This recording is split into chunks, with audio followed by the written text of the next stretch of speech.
I have been a Eurovision fan since 2021. That was the first contest I watched and fully experienced as a fan. Since then, this contest has been a very, very prominent part of my life. It even pushed me to making my own content and sharing my thoughts online to finally have them heard, since no one around me at the time was ever really interested in the topic of Eurovision. That and also many others that I'm interested in. The 2025 Eurovision season was especially very, very fun for me. I got to experience this contest from a totally different side and learn so much about it. I had so much energy, so much passion, so much love for it.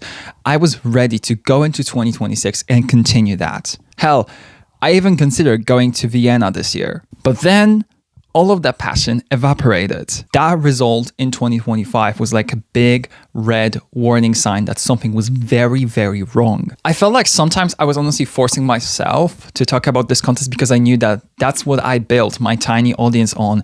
But that result really undermined a lot of my love for ESC. But I carried on. I tried to be positive about the contest. I tried to, look at the bright side of the moon. And then all of that already pretty weak positivity got basically curb stomped by the events of December the 4th. I decided to not cover the contest in 2026. It didn't feel like the same thing I've fallen in love with all these years back anymore. I posted a probably like overdramatic notes app statement that basically said something along the lines of, hey guys, I'm moving on from this. I had no energy left for this contest. I was heartbroken to the point that I just decided to start doing other things. I made video essays about stuff that I felt passionate about. I made reactions to music. I basically just yapped a lot. And listen, some of these ventures were more successful than others. I'll admit, I'm still learning and kind of trying out what I want my content to be. But I kind of did still enjoy my time away from the contest. But on the other hand, I also missed it. The chaos of it, the fandom of it. It felt like I was actively missing on something that used to be such a prominent part of my life. But I did still somewhat keep up with the contest, mostly through my mutuals on different social medias. I was very closely observing the week of ESC 2026, knowing that this would be a crucial addition for the contest's future. And yeah, the worst has been avoided. Again, but it was also close. Again. And I have a lot that I want to say about this edition. I am of the belief that this contest can only grow if it receives criticism, and said criticism actually gets applied. I am a small voice, very, very small voice compared to others, but I still feel the need to contribute to that. I want to have a conversation with you guys. I want to present my current view of the contest in hope that the 2027 edition goes better. So yeah, let's talk about Eurovision 2026.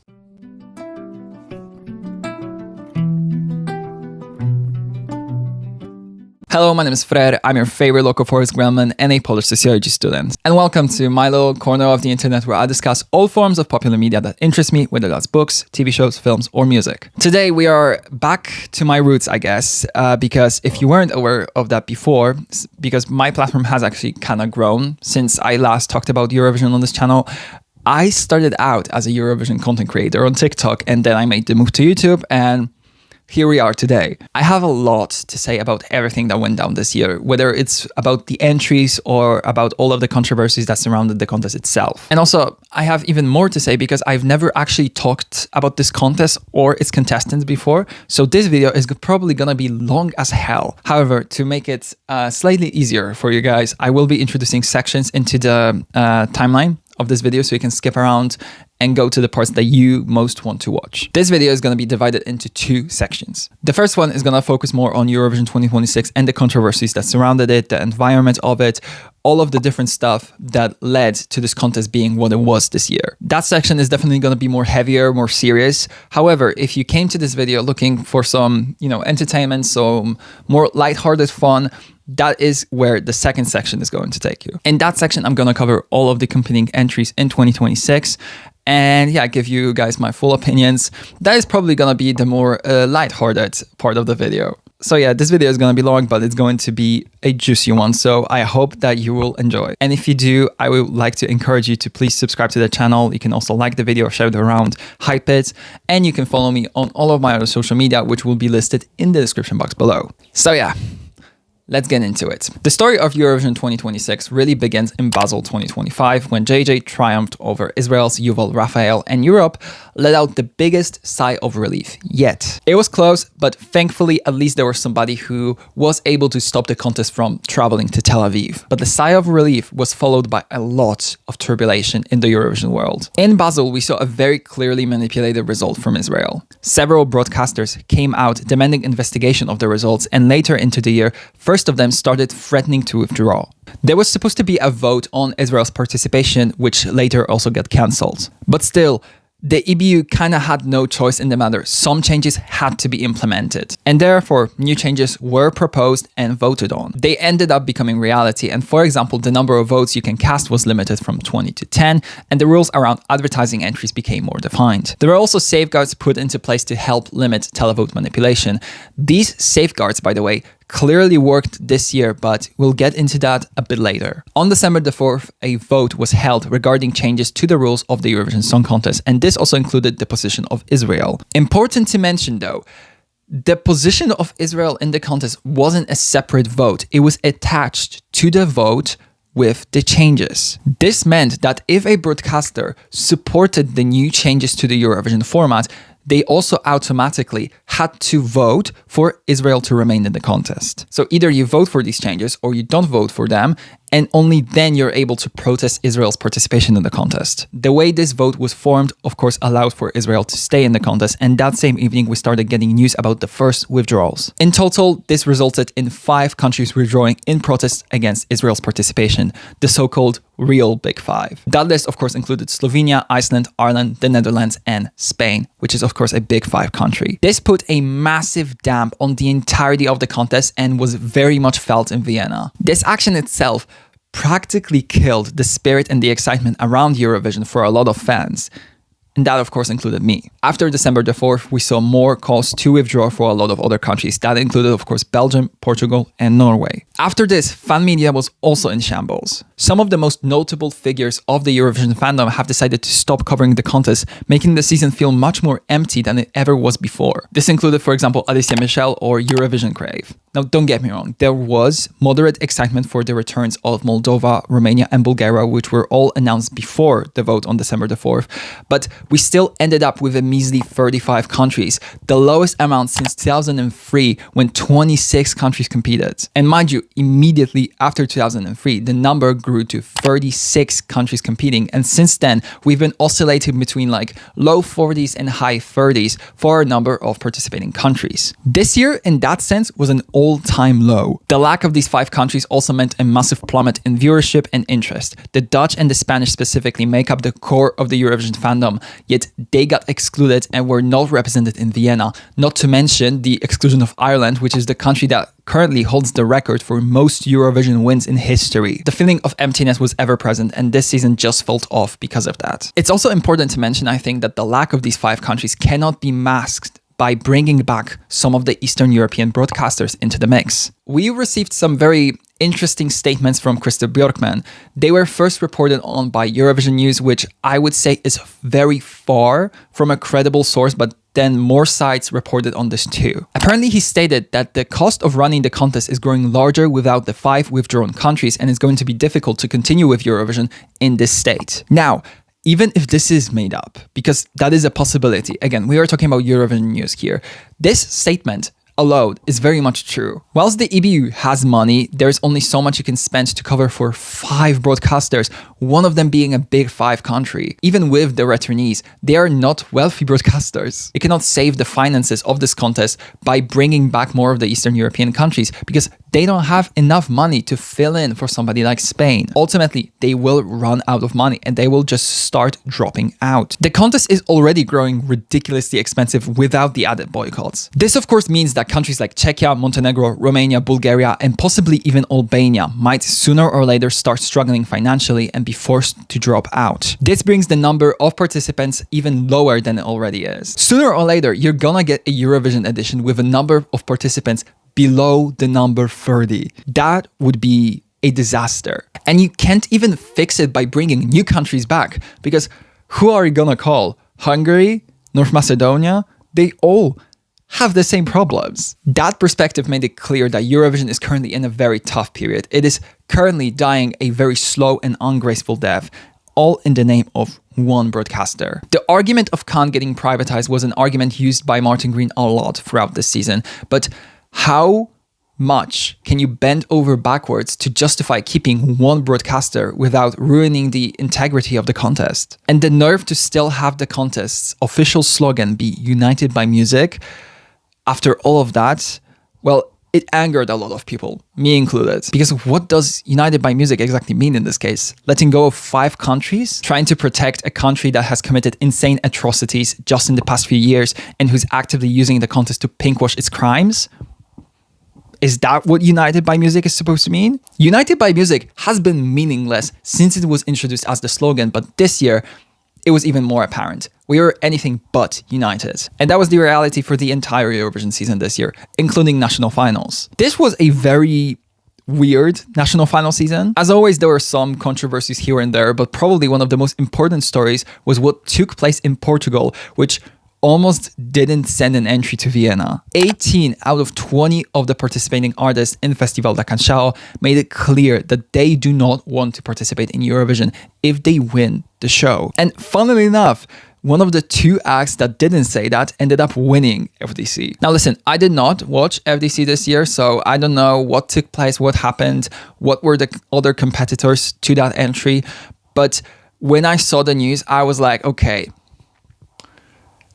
that's a little suspicious, but at the same time, I'm willing to believe that this is just a coincidence, because I don't think that there was a Bashar Murad situation there happening. So I don't think it's that. I think it's just a very unfortunate coincidence. Aside from that controversy, actually most of the news and discussions came from the artists themselves. Felicia, this year's Swedish representative, made a very, very bold statement after winning Melodifestivalen. She said, "I don't think it's good that Israel is allowed to participate. I've been thinking about how I should do it and whether I should go at all, but I've made up my mind.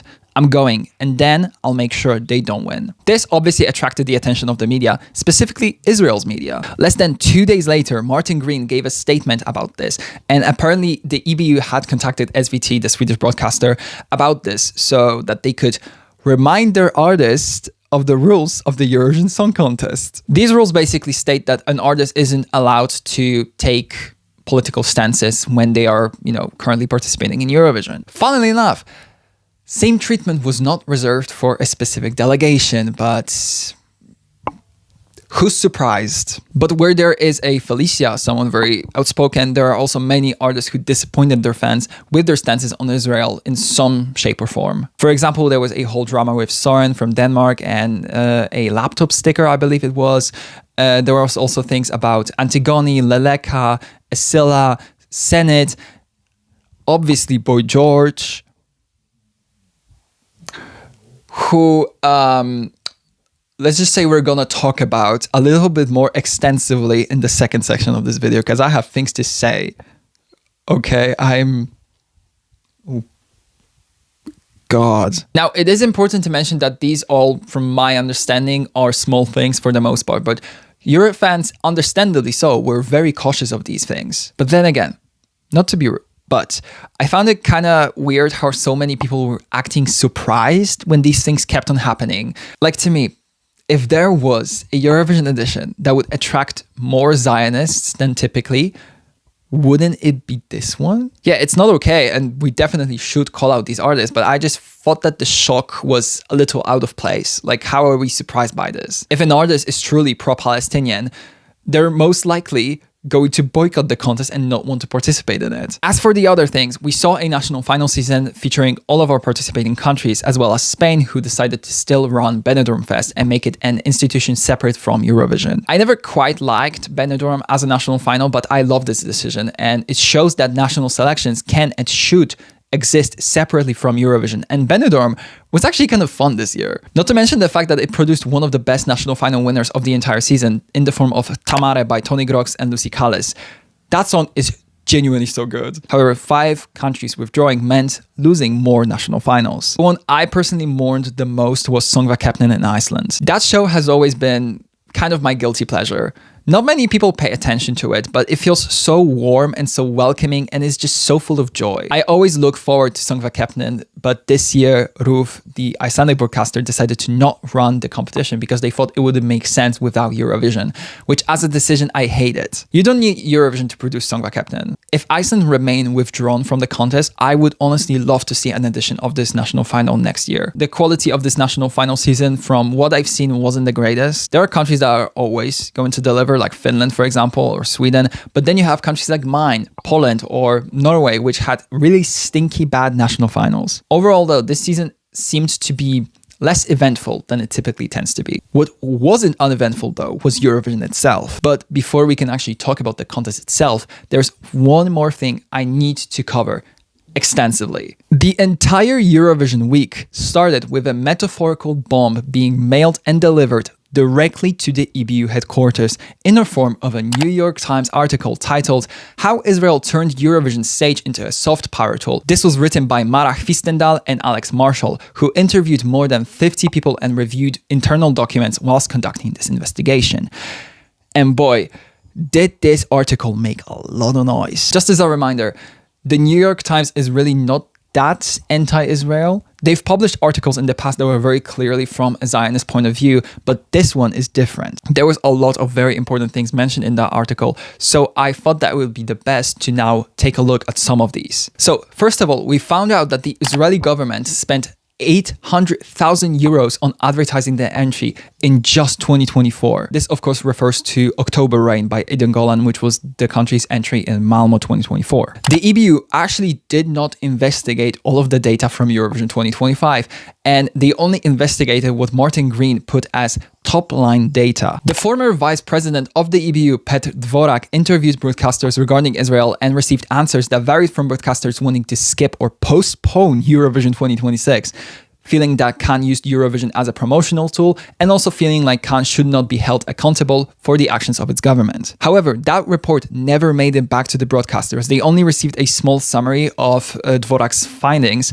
which basically meant that this entire thing was just crossed off and thought of as a waste of time. Apparently, there was a meeting in Croatia at which the EBU acknowledged the effect of voting campaigns, yet pretended as if Israel didn't benefit from them. Estonia and Germany were heavily opposed to Israel getting removed, and so was Austria, who was of course the host country. The article also states that Norway and Portugal were close to withdrawing from the contest. The EBU has checked in September whether they could legally exclude Israel, and the answer was yes.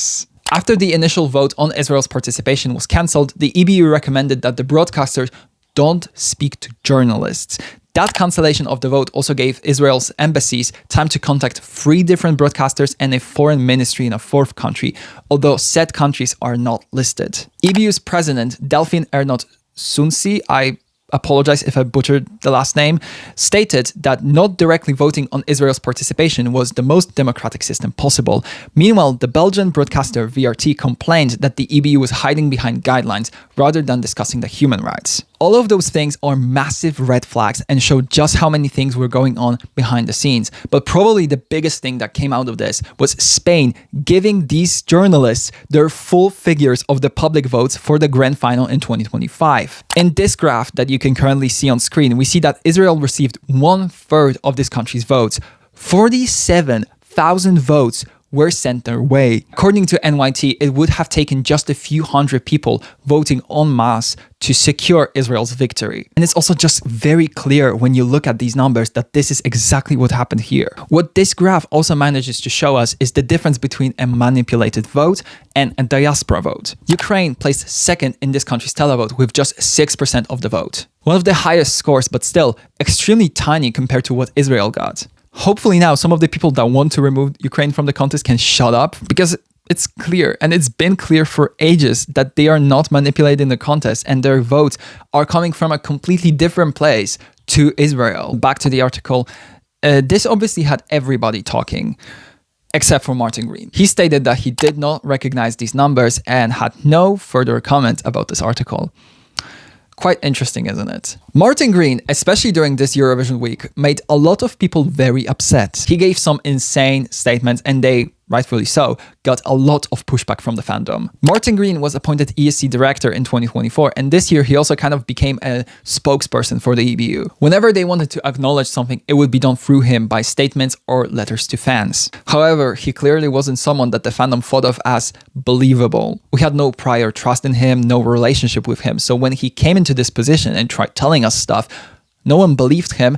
Also, no one liked what he had to say. His Hall of Fame of statements from just this Eurovision week include things like these, insinuating that questioning the continued sponsorship of the contest by an Israeli company called Moroccan Oil is overstepping in the conversation. Of course, not being familiar with the NYT numbers, and probably my favorite, in a sarcastic way. In a long interview with Pablo Ohana, Martin Green stated a few things, like how he thinks Russia could come back to the contest even if the war in Ukraine is still ongoing, and that a country invading another country is not grounds from removing them from the contest.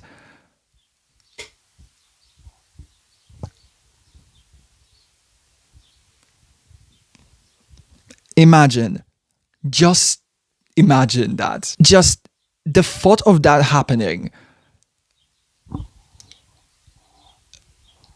And mind you, these words come directly from the ESC director. This headline hit the Eurovision fandom like a nuke.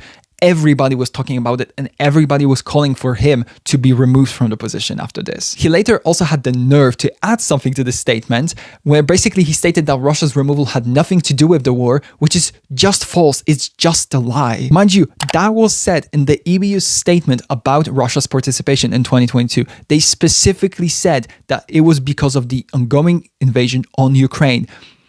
And he's just pretending like that isn't the case, like that doesn't exist. After this year, Martin Green, babes, I think it's time to hit LinkedIn again, because these words alone, to me, should be grounds for losing the position of ESC director. This is insane. It's a statement that is incredibly dangerous and also just absolutely crazy. How are you gonna theoretically allow an entry from a country that your organization suspended whilst it's still committing crimes on a different member of your organization?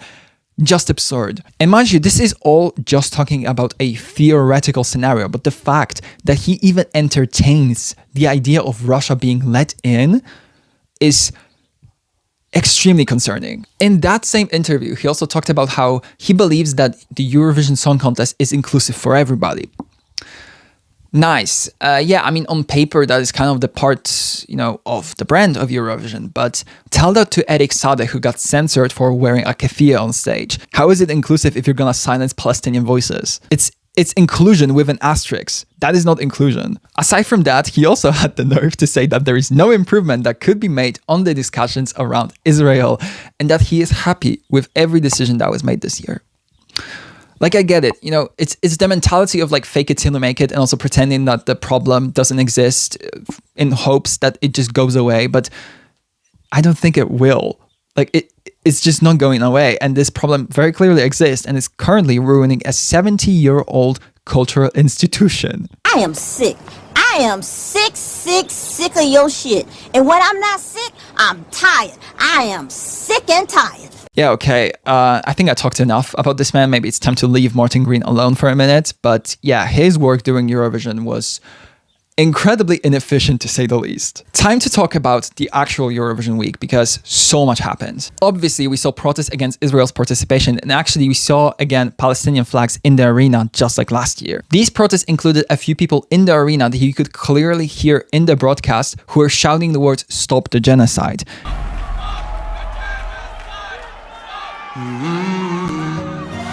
It was later revealed in an ORF statement that they were removed from the arena after that. And now, when you go to YouTube to watch the semi-final performance of Israel, the screams are just not there. They were removed from the footage, and the change in audio is not specified in the description of the video, unlike how it was for many other entries over the years that had to have their audio or shots switched for some reason. That sometimes, of course, happens. It's natural that sometimes these things will get switched just purely out of technical reasons, but it's always stated in the description. This, of course, wasn't.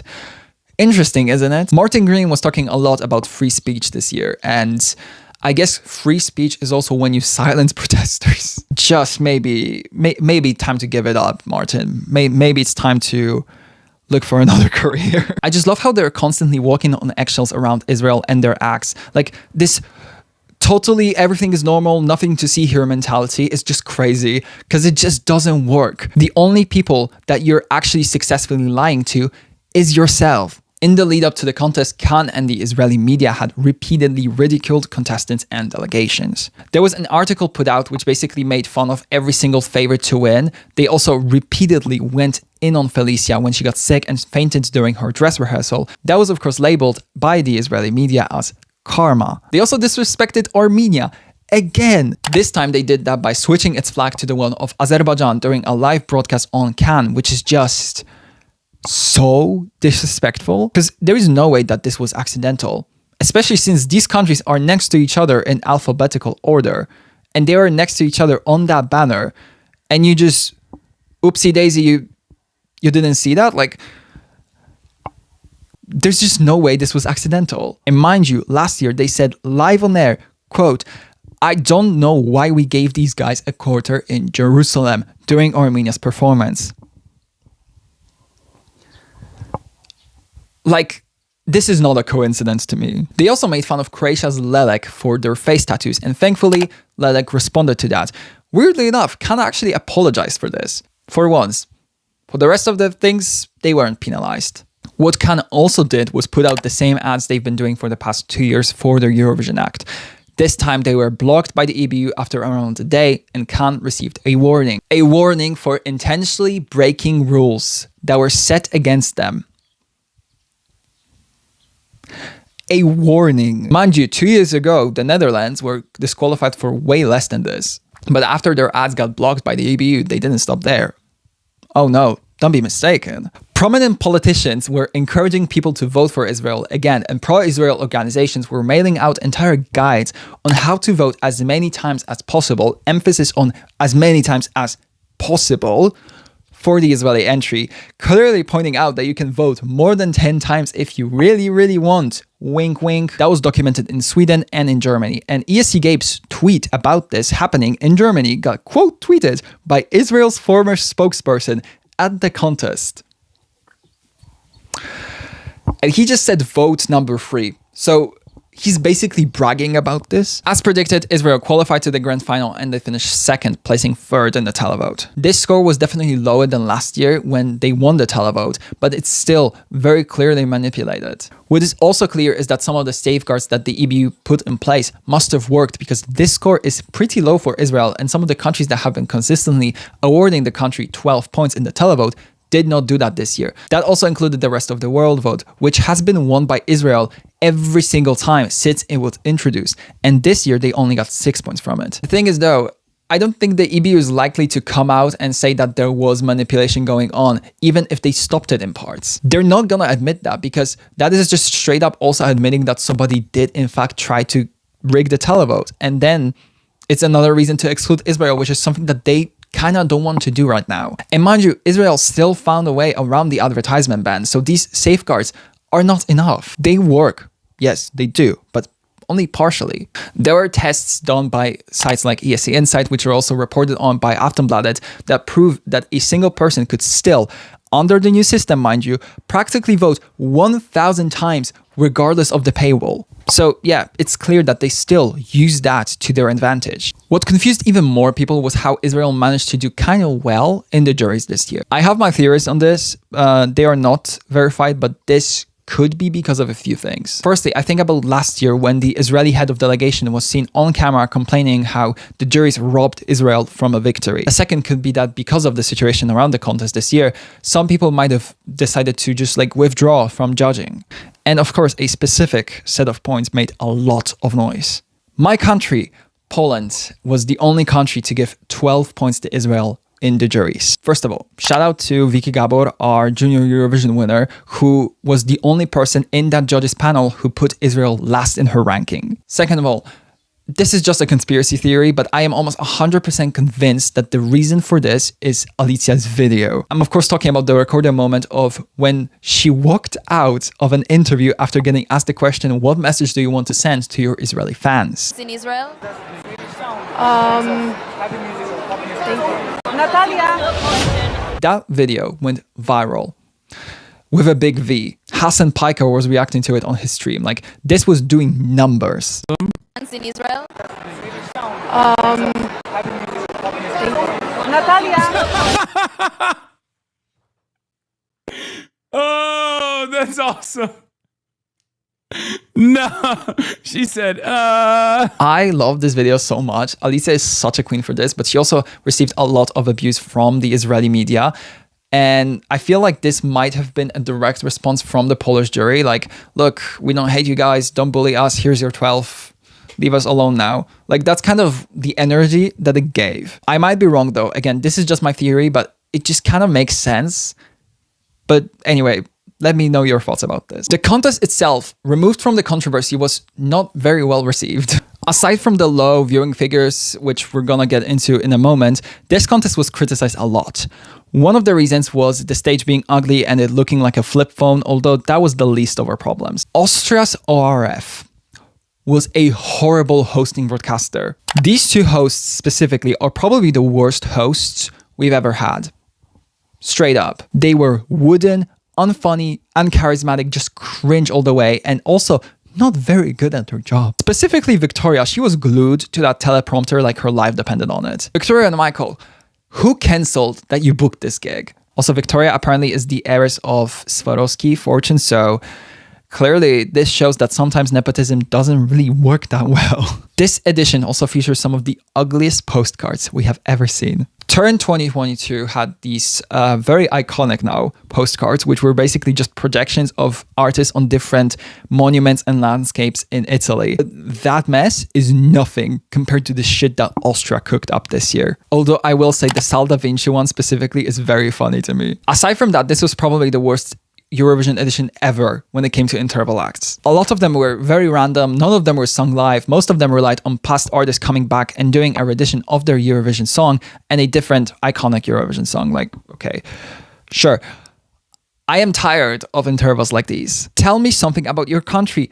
I don't need an interval act about Eurovision when I'm watching Eurovision. Tell me something more, give me culture, sell me on your country. And also, how are you gonna have JJ, your last year's winner, a trained opera singer, mind you, and you're gonna have him in several interval acts, and he's not gonna sing live. He's just gonna stand there and lip sync. Like, what a waste. This guy won Eurovision because of his voice, and you're just gonna not use that?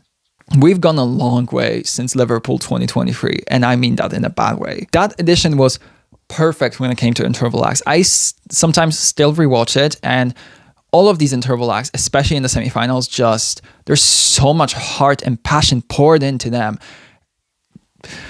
And then you get this. First of all, there was the Australia thing.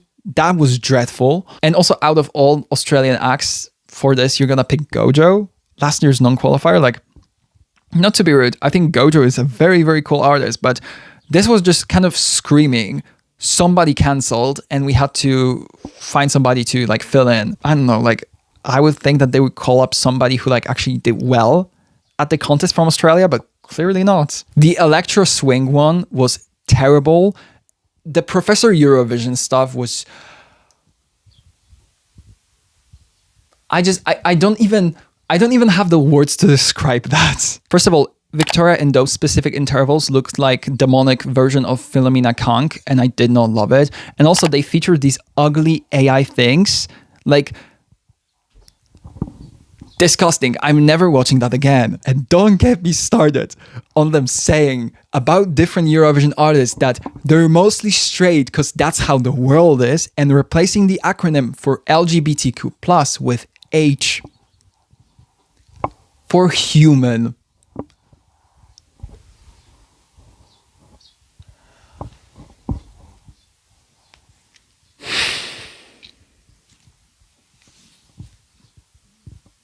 Just wow. I am queer, and so I think that my opinion does matter on this. If someone has said that to me, I honestly don't know how I would have reacted. Definitely though, I would have been very thrown off and very uncomfortable. Like, okay, you just presented a basic lack of knowledge about the queer community and why it is what it is, and also you're just out there spewing homophobic talking points. Why do they need their whole thing? We're all humans. You're not that different. Get over yourself. Why do they need a parade? You know, it's like, I don't know. Why do they have to be so in your face about it? If I could turn back time, I'd keep marriage between a man and a woman. That is such an out-of-pocket thing to say. And the thing is, who approved that? You're hosting the so-called gay Olympics and you're just gonna throw that in there. Just sprinkle a little homophobia in there. Like, who allowed that? I want to know who wrote that. Just for science, not for any particular reason. I'm just very curious. You know, I just want to check in on this person. I want to talk with them, you know, have a conversation about what might have went wrong that this was conceived. Let me know. Let me know. Jesus Christ. What a disaster. And the other interval act, which was saved for the finale, which basically featured a ton of different Eurovision acts coming back to sing a rendition of their own song. I mean, lip sing a rendition of their own song, and also some other iconic Eurovision song was just pointless, really. Like, it had nothing in it. It was just, oh my God, look, there's Erika Wickman. Oh my God, there's Lordi. Oh my God, there's Mirjana Conte. That was the entire point of it. It had no story. It had no real reason to exist. It was just boring. This contest was dreadful organization and hosting wise, but it did end up with a pretty exciting result. Bulgaria won the edition, and this of course is their first ever win in the contest. This created a lot of excitement, especially for Bulgarians. I will talk more about that specific result and the implications of it in the second section of this video, but for now, I think it is important to mention that even this wasn't enough to make up for the lack of engagement with this edition. 2026 was an all-time low interest-wise, but it's important to recognize that this has been sort of a trend for the contest for the past couple of years. 2026, though, was definitely an edition that accelerated that process because of all of the boycotts. This can be proven by data we receive yearly from the broadcasters about their viewership figures for semifinals and for grand finals, as well as the cultural relevance of Eurovision songs in the current music scene. Last edition, 2025, saw a decrease in viewership for many countries. This year, of course, same happened, but the amount of loss in viewership only keeps getting bigger. Not to mention the fact that several broadcasters just didn't broadcast the contest. That included RTE in Ireland, RTV in Spain,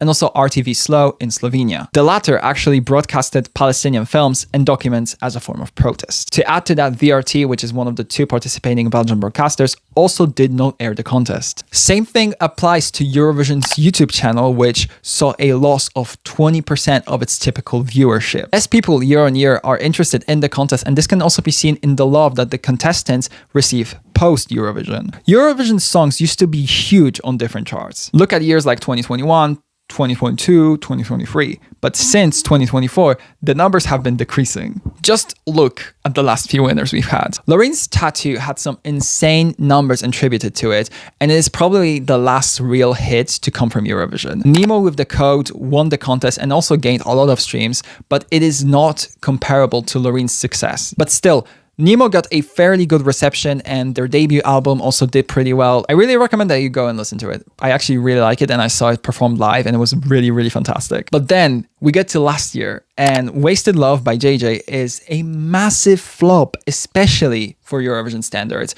And his subsequent music has not been receiving much attention whatsoever. It was outperformed by several songs that it won over in the actual contest, not to mention the fact that this year's televote winner was also nowhere to be seen on the chart.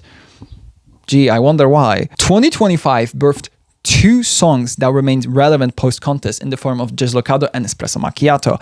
And that was it. The rest were basically forgotten. That also included the winner. If there is something that demonstrates the lack of interest growing, it's those two categories. It's viewership and it's streams. Less people are watching the contest yearly and less people are actually listening to these songs. This situation might end up changing slightly this year with Bulgaria's win. Dara has already been a prominent presence at charts like Global Spotify, but she is the only one. Last year we had about 5 different songs debuted on the Global Spotify Top 50. This year we only had one, which was of course the winner.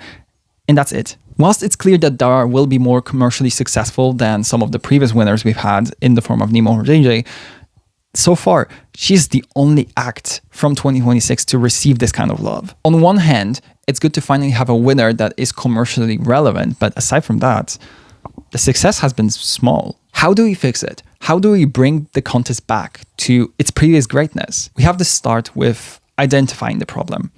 Israel, easy. But also, the sentiment around the contest is a problem itself too. This contest went from a celebration of music and a competition between so many incredible countries to, well, at least Israel didn't win. We cannot do this again. We are saying this last year. We are saying this again. These results are not legitimate. They are not organic. Removing Israel from the contest needs to happen, but it needs to happen in a specific way. They cannot be suspended from the EBU because if that happens, they will get privatized. Cannes is a broadcaster very much in line with its government, but if it becomes privatized, that means it will be state controlled. So practically nothing would change, but it would not be able to be a part of the EBU, and it would on paper mean a big loss for Israel's public independent media. And the EBU made it very clear they want Cannes to stay a public broadcaster. This means that if we want to get rid of them from the contest, they have to be removed just from Eurovision, not from the EBU itself. That is the only way in which the EBU can somewhat fulfill its mission of protecting Cannes, but also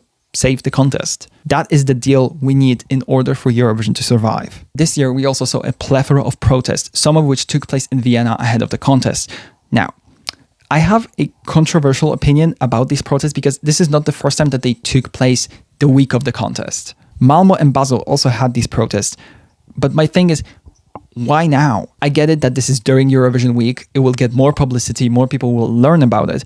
It will be a problem for the organizers. Yes, good. Perfect. But if we actually want change from how the broadcasters approach the contest, in my opinion, it would be better to protest now when all of the decisions regarding next year's edition are taking place. The first General Assembly of the EBU will be in around 5 weeks. Protests ahead of that, in my opinion, would be twice as effective. They should also be targeted at broadcasters, specifically the ones that have shown in the past that they can be persuaded. For example, NRK in Norway, Yle in Finland, RTP in Portugal. One of the best ways to make the EBU feel pressure to doing this is to apply said pressure through the national broadcasters participating in the contest. This was done this year through 5 different countries, and the EBU was able to somewhat dismiss this and pretend as if nothing happened. But imagine that situation if more countries start doing that. 5 countries. We can live without that, but what will happen if 9 choose to boycott? That's why we need these protests now. It won't hurt to protest during Eurovision week, but we shouldn't stop there. Another thing we can do is demand more communication from the EBU itself. They actually took a step in that direction. The EBU put up a survey, which I believe that at the time of this video being up, you can still go and fill it, in which you can basically state all of your feelings about Eurovision. Now, we don't know how important this survey is going to be, but it's better than nothing, and I would encourage you to go and fill it. I will definitely try and remember to leave the link to it in the description of this video. But most importantly, I think we need to remember why this boycott is still necessary. Israel is a country that has killed 72,000 people since just 2023. They are actively trying to wipe out an entire culture. I was there during an ESC Gabe stream when during Israel's jury performance, he read the names of the children that were killed by Israel who haven't reached their first birthday. Things like that really put into perspective why all of this really matters. I think sometimes a lot of fans forget about why Israel needs to fully be removed from the contest. This is not just about protecting the integrity of a silly song competition. This is about fighting for what's right, fighting to limit this state's opportunity for sharing its maniacal propaganda. Eurovision is an institution that is meant to bring joy, fun, love, and Israel is actively taking those things away from the people it's torturing. They need this platform to help their already pretty bad worldwide image, but it's up to us to not allow them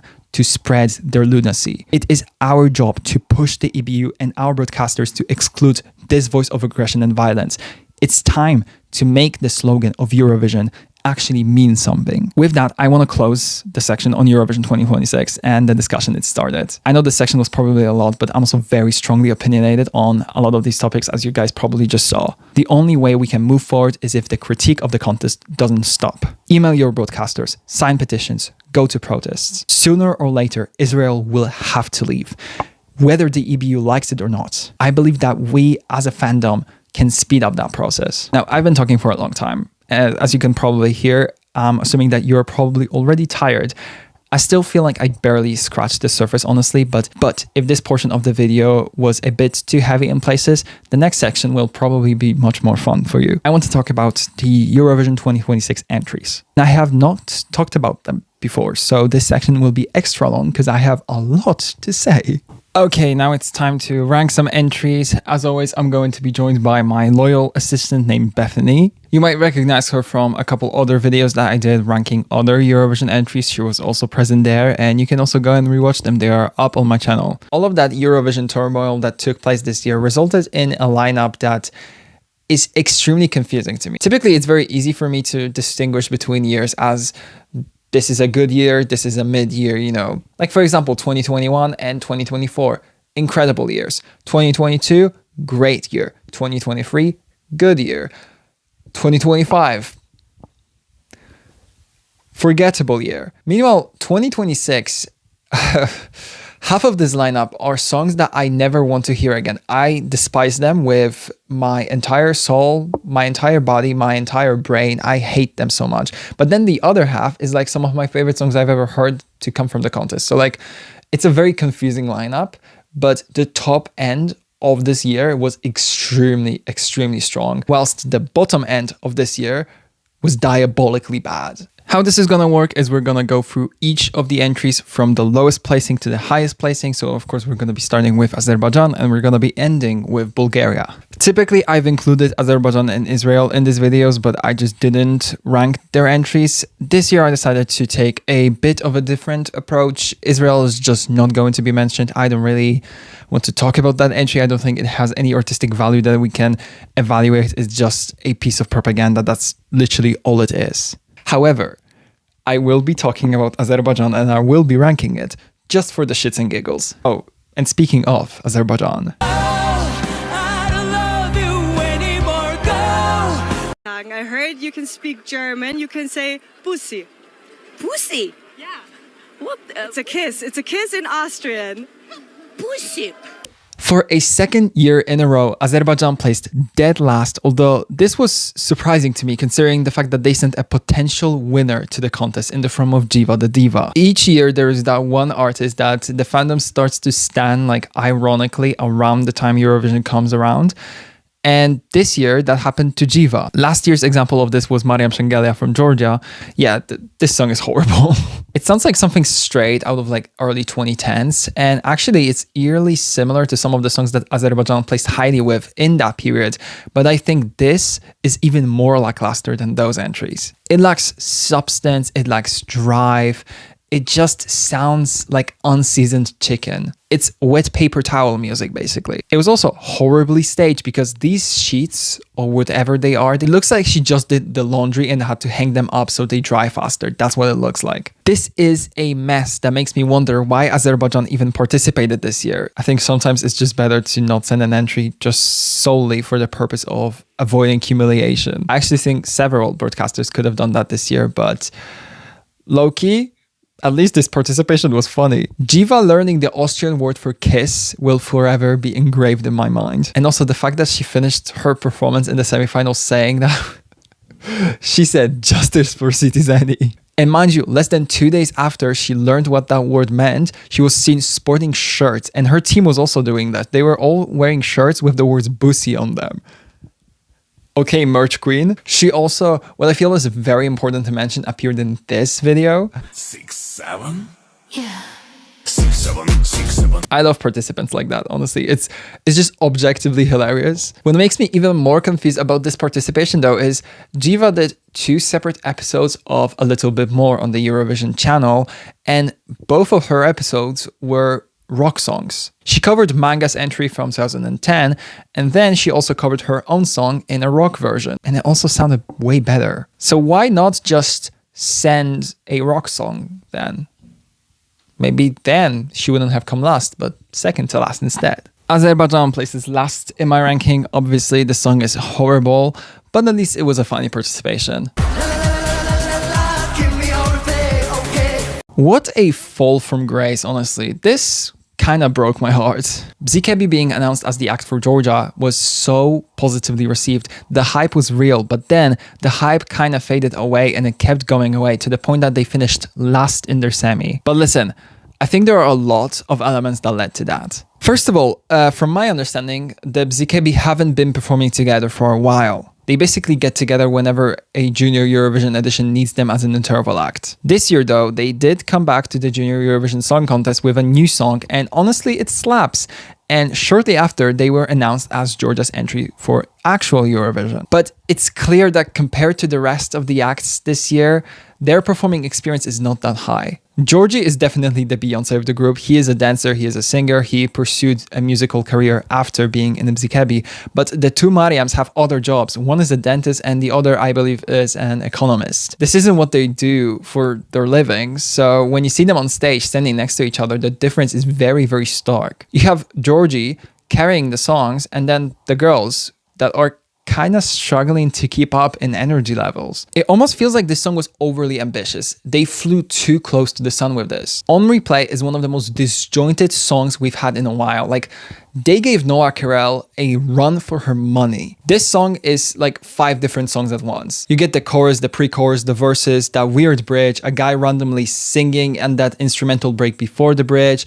There is just no cohesion, no clear artistic vision or direction. It doesn't have a flow. The transitions from pre-chorus to chorus or bridge to pre-chorus just don't work. They are jarring. This song feels like an impression of a popular Polish dance track rather than the real deal. And also a dance trend isn't gonna save it. Actually, this might be an unpopular opinion, but I do believe they should have sent We Don't Sleep as their entry. That song would require a bit of a revamp, definitely, but it's more cohesive, it is fun, and it doesn't feel like they're giving you what they think dance pop music sounds like. That song is also easier to deliver. The choreo for it is much simpler, but also more effective, more catchy.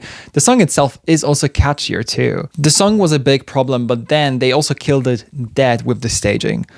I do not understand anything about this, starting from like their hazmat suits looking outfits that are just very, very ugly to the AI projections of them on the LED. I mean, honestly, I don't know if they are AI, but they do look like it could be AI. So I'm just gonna assume. The color palette for this performance is all over the place. It's ugly. Nothing about this worked. Georgia took what should have been a slam dunk and easy top 10 finish and turned it into a 34th place.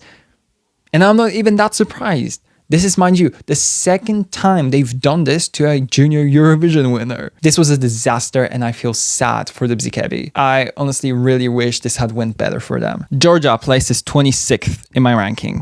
Girl, go and get it like a superstar. Jesus Christ. This song on paper isn't bad. Senate delivers it well, but then again, she is not alone. This entry made me look at Senate a bit differently. She is an icon after all, and after 2021, I would say most fans kind of hold her to the status of robbed queen because Adrenalina was a very, very good entry and still remains the best San Marini's entry, just I think objectively. But this comeback speaks volumes on her character. First of all, you're choosing to come back this year of all years, which already is kind of a poor choice, but I guess everybody kind of did that this year, so it's not really that big of a problem. But then you finish second to last in your semi, and post Eurovision, you decide to put out a music video for your Eurovision song, which is entirely generated by AI. And then it gets even worse because she chose to have as a feature on the song Boy George.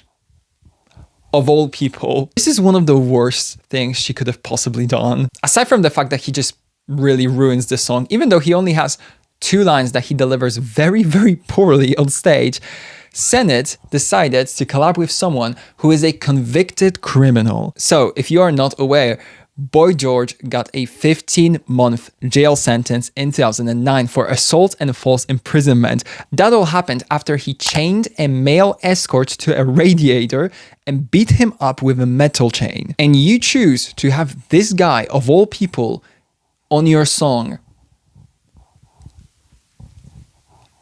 What? Not to mention the fact that Boy George is also a raging Zionist.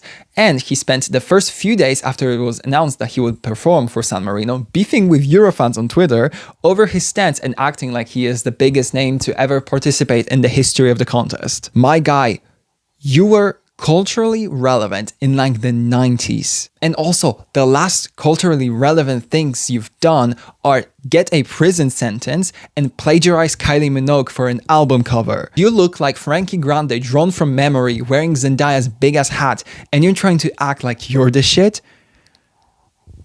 Baby, you're not. That non-qualification made me very happy actually. Ecstatic. I mean, not as if it wasn't going to happen already, right? But I think this participation kind of sealed the deal. This staging was fine, the song is okay, but this was never going to challenge for a place in the final. And I mean, especially not with a Boy George cameo. Although I do find it funny that this apparently placed higher in the televote than Sweden. Like, what happened there? San Marino places 33rd in my ranking. I used to be an Armenia stan. I mean, how could you not be? This is the country that sent Brunette and La Daniva back to back and also had bangers like Jan Jan or Kele Kele in their record. The last 2 years have been rough for them. This is another song that I absolutely despise. This is loud, this is obnoxious, this is annoying, and I hate how it sounds. My least favorite part about it is probably the breakdown in the bridge. It just sounds... I can't quite put it, actually. I don't know how it sounds. It just sounds bad. It sounds off. Like something is wrong about that part. Even though lyrically, I will say, this entry is actually kind of fun. But also, maybe unpopular opinion, but the UK's entry tackled similar things to Paloma Rumba and, in my opinion, did it better. I think the staging was honestly fine. I like the elevator and like the corporate vibe for this. It fits with the music video for this entry. And I actually enjoyed the post notes, but I just can't get behind this entry as a package. It's too obnoxious for me. And also, not to be rude, but I am not a fan of Simon in this performance. He's definitely improved since last year when he participated in Depi Evrateso, don't get me wrong. But I'm just not a fan of his dancing and just in general the choreo for this. It's supposed to be chaotic, maniacal, but it just comes off more as, oh, a big as bug just landed on me and I have to shake it off somehow. And also, it doesn't help that we saw a chaotic choreo from this year's winner and it was so much better. Armenia, I think it needs to be back to the drawing board for me because it's not a good run for you, or maybe just go back to sending women. Maybe that's the solution to your problem. Armenia places 30th in my ranking. I will not mince my words on this.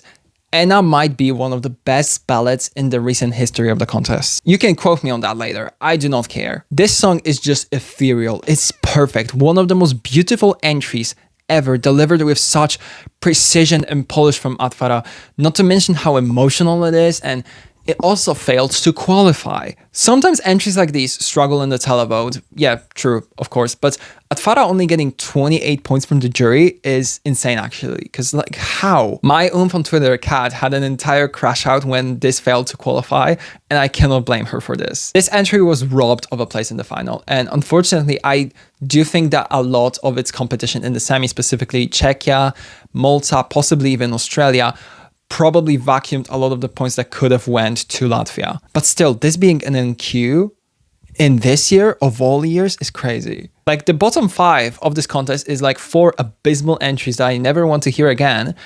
And then this, just perfect piece of art sent from the heavens. I love this performance. Atfara sounded great. I love the camera effect with the glass and that shadow too. It is simple, but it is effective. Not to mention the fact that this song also has some of the best lyrics this year. Also, the fact that Atfara later came out and said that she knew this was going to happen and was fully just prepared for the fact that she would probably not make the final, which really failed hell. Europe fumbled this queen and we needed her in that final. I just hope Latvia doesn't get discouraged from going down this route that they are currently treading. They went from Totomatas to this, and both of these entries are absolutely beautiful, even though their scores were vastly different. I hope we see something in this style from them again. We are 5 songs in and I already have my second place. Latvia places 2nd in my ranking. This really was so robbed. Eva Maria represented Luxembourg with a song that is nice, but it doesn't stand out whatsoever. Like, the entire thing about Mother Nature is it's cute and she's cute, but it just doesn't have much to it that would actually draw an audience and get people to vote for it. The topic of Mother Nature is also something we've seen before time and time again, but now, if you don't have an interesting spin on it, it's going to be difficult for you to stand out. And I mean, just last year, we had Justyna Styczkowska with her entry called Gaia, which is a song from this perspective of Mother Nature, who is hurting after humanity, which she loves, continues to hurt her more. This, compared to Gaia, is the comparison of basically a coffin baby versus hydrogen bomb. I like the violin playing. Eva also sings it well. I thought the staging was cute, but this is far from elevating it into potentially qualifying. I feel kind of sad for Eva actually, because she seems like such a sweetheart, but in the grand scheme of things, this needed to happen. Luxembourg has been coasting ever since they came back to the contest 3 years ago, and I think this is a very much needed wake-up call for this delegation. They need to switch it up. They need to be more adventurous. Luxembourg places 28th in my ranking. This broke my heart a bit. Tamara gave it her all, and the Montenegrin team actually put together a fully realized package that was competitive. I actually think this would have qualified if her jury performance was better, because she did come top 10 with the televote. But even then, Nova Zora is easily their best entry in years, and I would have loved to have seen it be rewarded with a place in the final. This performance was honestly quite cool, even if it was still on the simpler side. Tamara delivered the exact energy that this song needed, even if vocally she wasn't perfect. And I also actually like her outfits. I see Montenegro kept up with the theme of dressing their participants in attire that somehow revolves around huge circles, but this time they scaled it back a little. This is more minimalistic, and I think it was actually a good choice. The performance was energetic in the best way. It made me want to get up and dance. I think Tamara and Montenegro definitely should be proud of this entry. And I really hope that if they do continue participating, they don't let this deter them from trying and taking risks. This delegation is finally starting to figure out how to be competitive in the contest. And I think if the stars align for them, we could see a first in a very, very long time qualification for Montenegro very, very soon. Possibly, maybe even next year. And Tamara will be the milestone that needed to happen in order for that qualification to finally come true. Her song was great. I really, really like Nova Zora. I also think that this is such a perfect revamp of it. I loved the color scheme of this performance.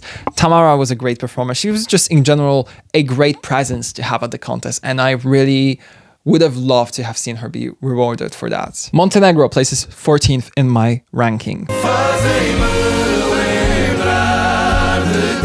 Some of you might know from my previous videos that I happen to be a massive Portugal stan in Eurovision. Their entries are just everything to me, but this one is more of a mixed bag for me. It has the elements of stuff that I love about this country's entries, namely, it's so Portuguese. No other country could send this. It also doesn't care about being the flashiest and the most attention-grabbing package.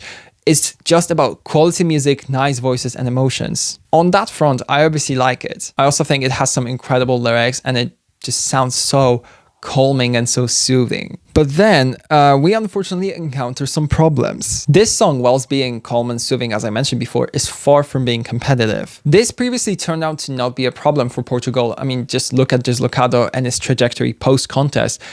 But this entry, it doesn't have enough energy for Eurovision. Deslocado had that guitar solo in the bridge. It had some nice build-up. This song just stays in the same place the whole way through. Not to mention the performance of Deslocado was far more charismatic than the performance of Rosa. These guys are just sort of standing there. They're kind of looking like bugs when you lift up a rock. They give it no energy whatsoever, and their styling for this was horrible. Napa had some really nice outfits that fit the song but also didn't feel pedestrian. Meanwhile, these guys just looked like they were randomly transported to the Eurovision stage in their street clothes. The lonely violinist is doing her best to give this performance a little bit more life, a little bit more charisma, but even she couldn't save this. I think Portugal can easily bounce back from this, but also they cannot count on the Napa effect every single year. Portugal places 17th in my ranking. Too epic to be true. Too Epic to Qualify by Vanilla Ninja was Estonia's entry, and it sounds okay. That revamp was definitely necessary, obviously, but still, this song feels so dated in a way that is not necessarily charming in this case. This would probably still feel dated in 2005. There's not much to love here. It's a cute song, but it goes absolutely nowhere and feels like somebody is producing a poorly done impression of some of Avril Lavigne's earliest hits of her career. The staging also doesn't help the song at all. It's so lifeless. It's just some effects and that's kind of it. One thing I will give to Vanilla Ninja is that they perform this well. You can tell that they are experienced performers. They know what they're doing. They sell this song very well. The rest was just not anything I would particularly enjoy. What leaves me puzzled is how the hell did this even get selected? I wasn't following national finals this closely this year, but I have heard some of the songs that this competed against in Estilao, and I'm just straight up confused as to how this was the winner. Both Jolly Roger and Slave made it onto my playlists and probably would have qualified. Apparently Vanilla Ninja are very, very big in Estonia, but even name recognition shouldn't guarantee you a win when this is the level of music you're bringing. Estonia places 29th in my ranking. This result for Veronica will go down in Eurovision history books because mathematically it should be impossible. Veronica came 9th with the televote and the juries, yet still managed to not qualify. She qualified with both televote and juries, but combined she stayed in the... That is crazy. Alice is a song that doesn't sound like it would belong at Eurovision, but I'm so happy that we did get it at this stage. Its message about domestic violence is very important and very well delivered. I also love how it sounds and I really, really enjoy how it was staged. It has some parallels to Romania's staging and they actually explore similar themes, but Romania's performance ends with Alexandra overpowering the person that controls her, whilst here, the ending is not that happy. Veronica delivers in this performance. She sounds incredible. The emotion she brings is so easily felt. The message is so clear and needed. I honestly wish this had qualified. It's far from my favorite, but I enjoyed the sound and it was so together, so perfect that getting this kind of result is very upsetting. This is actually just straight up laughing in their faces. And that is also made even worse when you look at who finished above her in the semi. With that semi performance. But more on that later. Switzerland places 18th in my ranking. I need to give my 10s when 10s are due. This is something that at least has identity. The UK finally sent something that is so unapologetically British, and I love that. Am I surprised that Look Mom No Computer got a whole 1 point from Ukraine in the jury and 0 in the televote? Actually, yes. I actually thought that somebody would vote for this. Maybe they would break the curse of 0 points from the UK because this is the 3rd year in a row where this happens. But then again, this performance might be too chaotic for some. The styling is weird. I hate this salmon pink on Sam and I hate those TV heads. They are ugly as fuck. And the vocal performance might also be a challenge to get behind because this is definitely not a song that you listen to for beautiful vocals. But honestly, I love the craziness of this entry. It is exactly what the UK should start doing, in my opinion. Get more crazy with it. Take risks. Ein, zwei, drei is not a polished track by any means, but it's far from stale. It has a message similar to Paloma Rumba, as I mentioned, but it is delivered with this inexplicable Britishness, and it just charms me. It's always better to take a risk and get 0, in my opinion, than send something boring and get a few points. I also think Look Mom No Computer is easily one of the most interesting contestants we've had in years. Everything I learned about this guy is crazy. What do you mean you made a Furby organ? Honestly, I'm glad I found out about him. He's kind of just taking the piss, having fun, and I love him for that. And also I saw that he became a dad during this Eurovision season, so massive congratulations to his wife and to him. I hope the UK at least continues down this route of doing something interesting, and you can always call up Rina Sawayama. She's teasing her new era. Maybe she can save a song for you. Maybe also she won't ghost you like you did to her, BBC. The UK places 21st in my ranking. The award for the most adorable contestant of the year definitely goes to our host country this year. Cosmo needs to be protected at all costs. He is so precious and I am so happy that he did not get a 0. I was so afraid that it would end like this, but I'm so happy that at least somebody voted for him. I love Tanzstein. It's such a bop and unpopular opinion actually, but if you had me gun to my head, if you told me to choose between the last 2 Austrian entries, I would probably pick this. It's fun, it's carefree, it comes with its own little dance and a fun beat behind it all. I'm just charmed by this whole thing. I also love the concept of this and the fact that Cosmo was giving out dance licenses to other artists. Like, that is so cute. I also think the lyrics are very, very fun. I thought the performance was great. Cosmo really, really ate it up. I enjoyed the styling on him, even though I felt like it was a bit too much. Like, no one is wearing that outfit to the club. But the star on his face was bedazzled, so that was great. I just can't bring myself to say much negative stuff about this. I'm just so charmed, and this has really warmed its way straight into my heart. Austria places 8th in my ranking. I'm on fire, fire. You're a liar. Life could be worse. No, not really. This is the worst. This is the worst. This is the worst. I'm on fire, fire. You're a liar, liar. Stop denying, lying. No lying, lying, no more.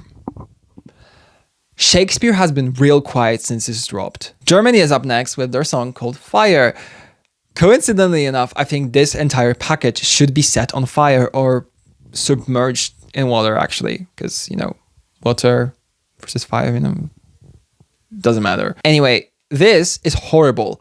Horrible, terrible, atrocious, just painful to watch, actually. This is the worst girl pop in the history of the contest. Quote me on that. This song is so bad, it's infuriating. It sounds like a Love Island intro song. It has no substance whatsoever. It feels like a clear derivative of songs like Fuego, with the slight difference that this is the ChatGPT version of Fuego. I hate everything about this, from the instrumental to the god-awful lyrics, which makes Celia Capsis's rhyming of ooh la la with truth la la look like impeccable poetry. If there's one good thing about this, is that Sarah has a nice voice and she performs this song well. And also she has a lot of Instagram followers, so she obviously did very well in the televote. Duh. This performance was good. She killed it. But she is also performing the worst song ever created, so I can't truly enjoy it. That 0 was so deserved. Who's listening to this? Who is voting for this? No one. And if you did, I am questioning your life's choices. Germany places 32nd in my ranking. I never want to hear the song again. Solo quiero más. This entry being sandwiched in the placements by Germany and Belgium is honestly kind of diabolical, considering that both of these songs are terrible. Meanwhile, this actually manages to have substance. A song about resilience and identity that also touches on what it means to be a human in the age of AI and technology altogether is just really interesting to me. Lion Sika sings it perfectly, and I love this performance. They do some very small, neat tricks here and there that I just adore. Like, for example, that lyric about subtitles, and then that part of the song actually has subtitles when you see it, or that coat that is standing on its own for like an entire minute and it just collapses to the ground when Lion punts to it. I actually kind of wonder how they did that. I also just appreciate the effort of painting yourself silver for an entire Eurovision season. Like, go off. This song is not something that I would ever really choose to listen to myself, but that doesn't stop me from appreciating its concept, the performance, and how professionally it was delivered. I actually think this was kind of robbed and probably should have placed higher, and definitely outside of the bottom 5, especially not under Belgium of all countries, but we'll get there in a second. Lithuania remains one of the most consistent countries in the contest, especially this decade. Even though this placed a little lower than probably some people expected, I think that they will definitely bounce back next year. I still very much believe that we will be seeing Eurovision in Vilnius sooner or later. I'd prefer sooner though. Lithuania places 24th in my ranking. Belgium was repeatedly pressured to withdraw this year, and if it was up to VRT, they would have, but RTBF decided not to do that, and instead of withdrawing, they sent this. Dancing on the Ice by Isilla is a very bad entry. I honestly think this song would have sounded like a phenomenal piece of music in like 2012. It would be so cool and edgy, but now it just seems underwhelming. The hook of this song is annoying at best, the verses make my skin crawl, I hate this production. However, this song gets even worse when you actually get to see it performed live. I do not mean to be rude to Isilla because the girl did her best, but it's clear that this is not the kind of song that she's used to performing because she is a charisma vacuum. Something I oftentimes look for in performance is that spark in the eye, that energy, that sort of aura of confidence that makes you feel like you're watching a professional at work. They carry out their performances perfectly whilst giving you the emotions in the face and the eyes. Meanwhile, Isilla is dead in the face, dead behind the eyes. The lights are on, but no one is home. It just looks like she's constantly thinking about, oh, now I have to go over here. Now this is my cue. Now this is the next move that I have to do. Now this is the next note that I'm going to have to hit. She is not present in the performance. Her performance has the vibe of a stand-in rehearsal, but even most of stand-in rehearsals clear her when it comes to charisma. Like, for example, last year, there was that girl who was stage checking Ishkome by Erika Wickman and absolutely killed it. Also, there was that guy who made Theo Evans' Hush actually listenable. Another thing that makes me laugh about this is that this entry is called Dancing on the Ice, and she's not doing much dancing, is she? But yeah, she sounds good. I actually kind of enjoy the styling on her and some of the effects. I think the color palette they chose for this is very muted, but it's okay. I also kind of enjoy the snow effects. But all of that shouldn't be enough for this to make it to the final. Like, that is crazy. And I mean, we all know that the juries helped her, but that 0 in the final wasn't a surprise to probably anybody. Belgium places 31st in my ranking. No, I can't get you out of my system. I feel bad for Felicia, honestly. She had a very rough week in Vienna. She was sick, she fainted, but she delivered a great performance nonetheless. But then again, she is representing Sweden, and just for that, I also feel sorry for her. The Swedish media and public seem to have grown way too used to doing well in the contest, because now they are throwing hissy fits like children when they hear the word no for the first time. Mind you, this entry isn't bad. It's actually better than most of the things they've sent in the recent time, but still, they are behaving like Felicia disgraced an entire country, which is just not the case, and it never was. A lot of the things about this were outside of Felicia's control, specifically how the staging looked like.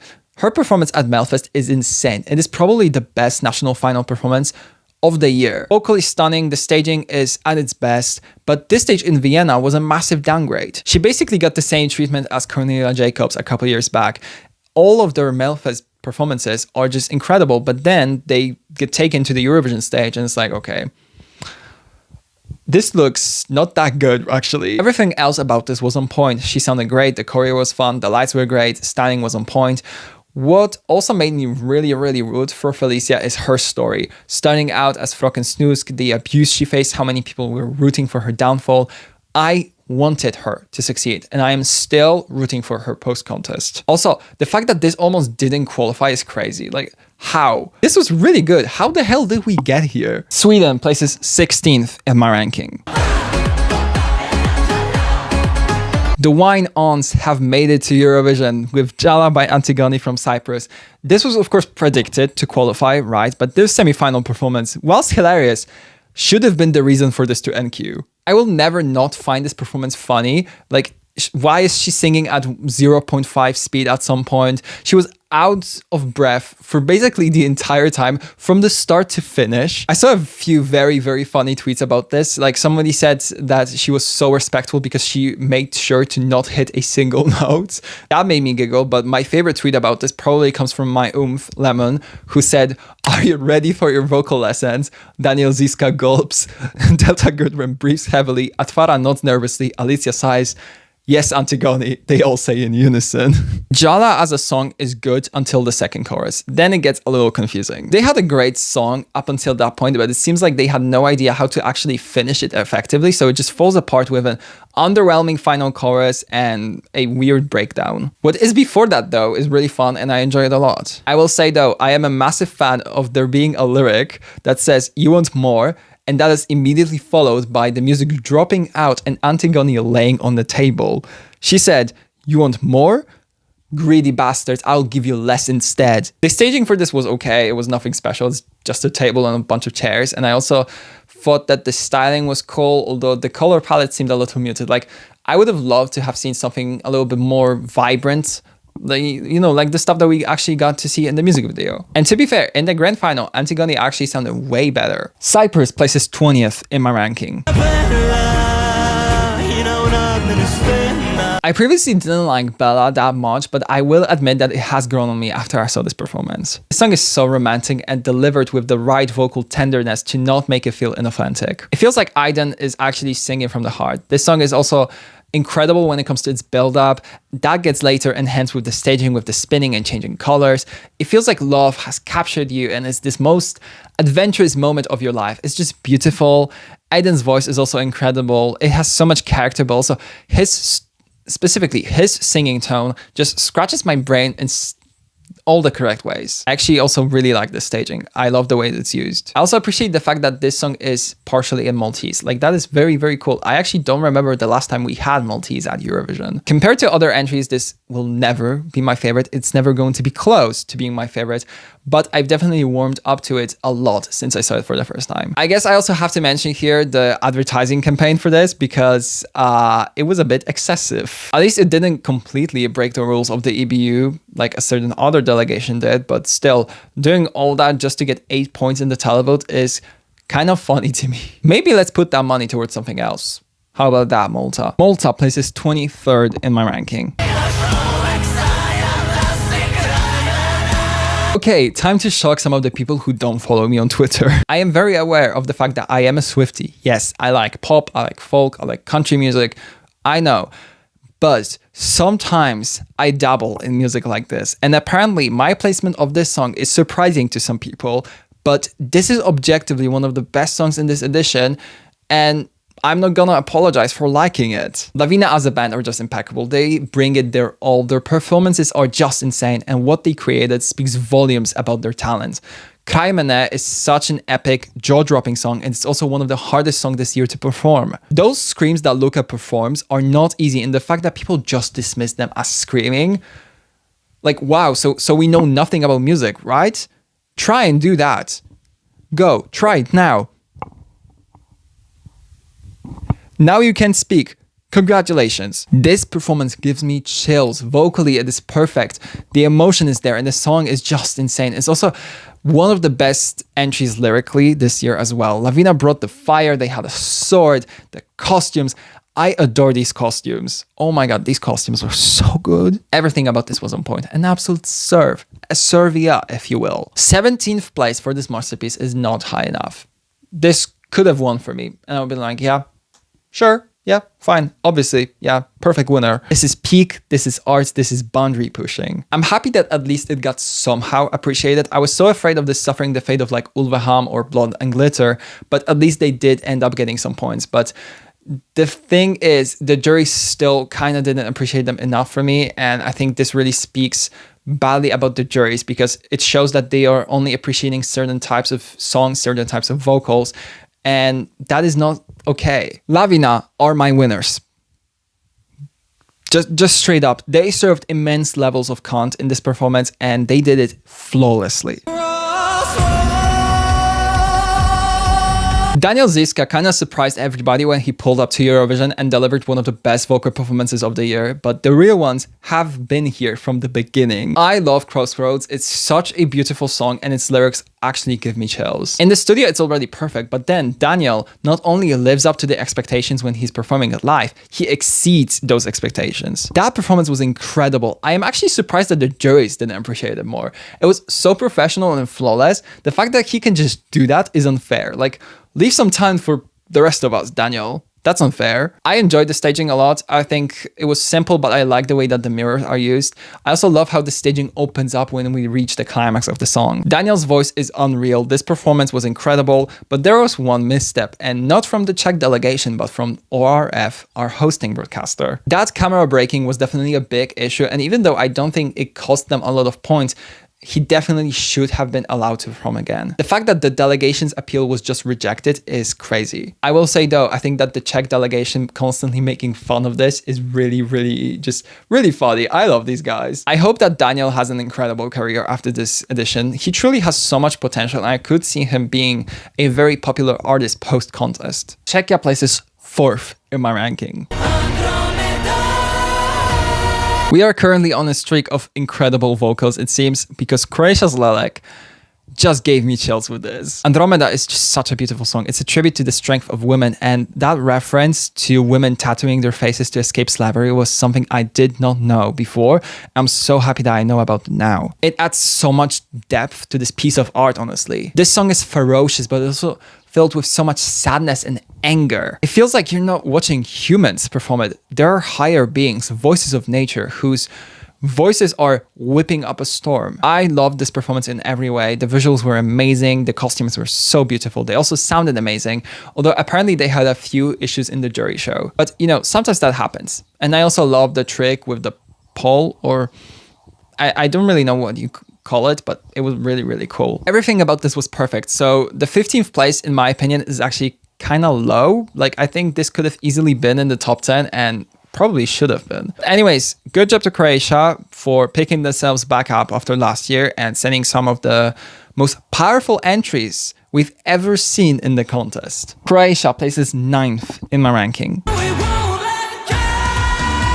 So this song, it's just Like an Animal by the Peaked Jocks, but just sung better. Like, that's literally just it. Okay. To be fair, Ya has better production, and obviously Jonas has a better voice and it's performed better.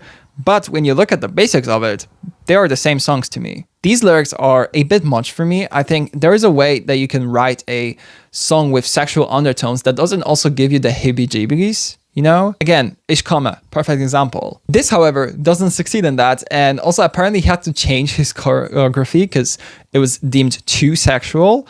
And I honestly wonder what they forced him to change. There are a few things that are pretty good about this. Firstly, I mean, it stopped Alexander Rybak from coming back to Eurovision, so that's a very, very good thing, actually. We thank you for your service, Jonas. Second of all, it gave Norway a solid placement despite Jonas's sickness during Eurovision week. Props to him for giving it his best and still performing very well, even when he was ill. But on the other hand, I just can't get behind it. The song sounds nice, but it's just so far removed from my realm of music that I enjoy. I just can't. I actually think 14th might have been too high for this. Norway places 27th in my ranking, and with that, this column of the ranking is filled. Now we're back to songs that I actually happen to enjoy. Nan is beautiful and has only grown on me since the first time I heard it. It's the story of mothers having to watch their children go away and waiting for them to return home. It's just so heart-crushing, and then it gets enhanced by that performance, which, first of all, the choice to have subtitles was so smart. It really helps to deliver this message, even though the performance itself, I think the staging conveys that message perfectly. That moment where the mother takes Alice's glasses off and you see him looking at her with so much emotion in his eyes. It's almost like he turns from this imposing figure back to a small little child.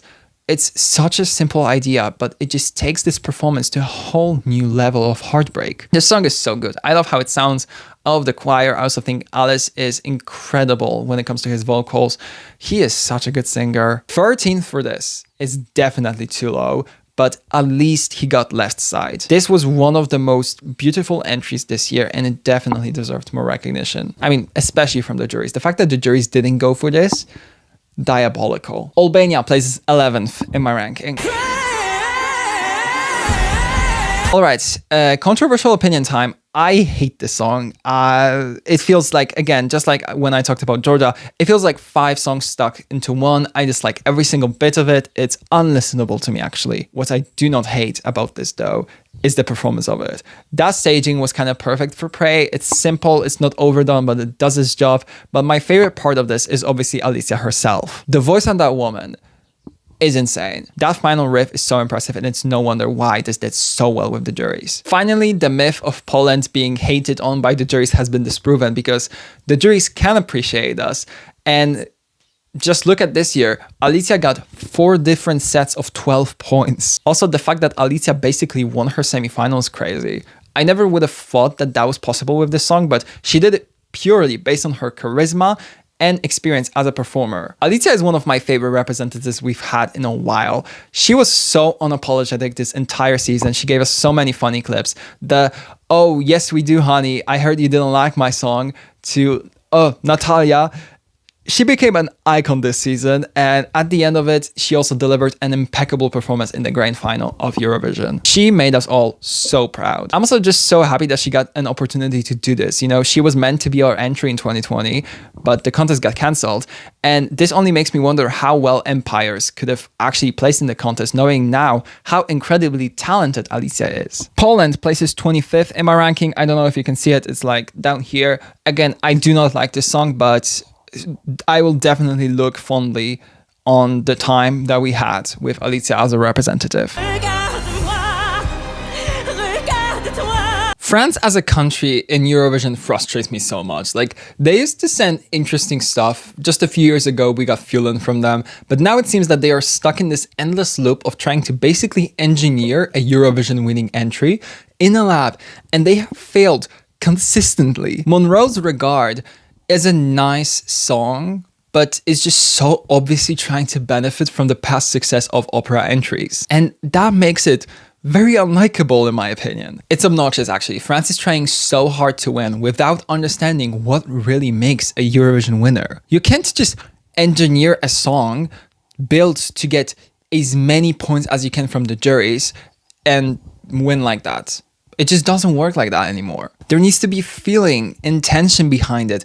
It needs to feel authentic, and this doesn't. This is trying to basically cosplay a winner, and it failed to do so. This song is not that good in my opinion. It sounds dramatic, and Monroe obviously delivers vocally, but it's just nothing I would ever choose to listen to. For a winner cosplay, it's surprisingly boring actually. The performance of Regard was obviously amazing. Monroe is an incredible performer, and I would say she's probably the best part of this entry. She has voice. She has the pipes on that girl are insane. But even here, this just doesn't work for me. It doesn't feel like a song to me. It feels like a product that I'm meant to buy. And I want. You will not be getting my money. And I mean, that 14 points in the final proves that you are not getting anybody's money, France. I have now realized that I made a mistake in my ranking because I looked at it wrong. Actually, Poland was meant to be placed 22nd and France was meant to be placed 25th. This is where France is being placed 25th place. I don't like this entry. I just don't. Monroe is a great performer, love her voice. The entry is just not it for me.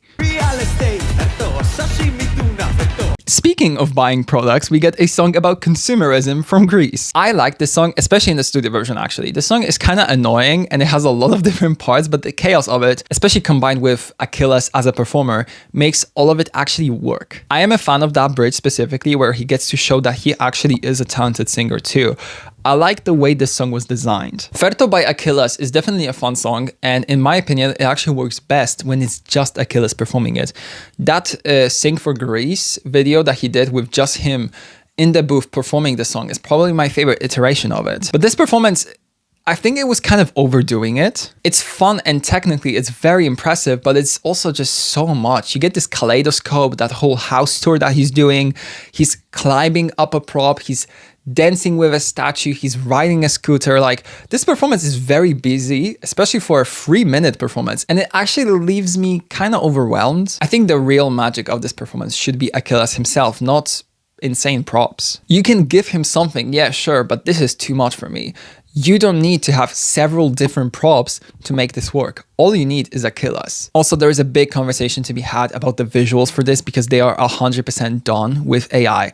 And mind you, this is not the first time the music video for this was also generated by AI. So that is very disappointing. This is also even more disappointing when you look at Achilles being the face for this performance, because his style and the type of music he makes would point me to the conclusion that he's a guy that appreciates actual digital art and wouldn't be an AI bro. But actually, we don't know if he is, because I'm assuming that this was, you know, a decision done by the Greek delegation, and they really need to stop relying on AI because it's becoming a massive problem. You're actively taking away jobs from talented artists. That is not okay. That is not the way to go.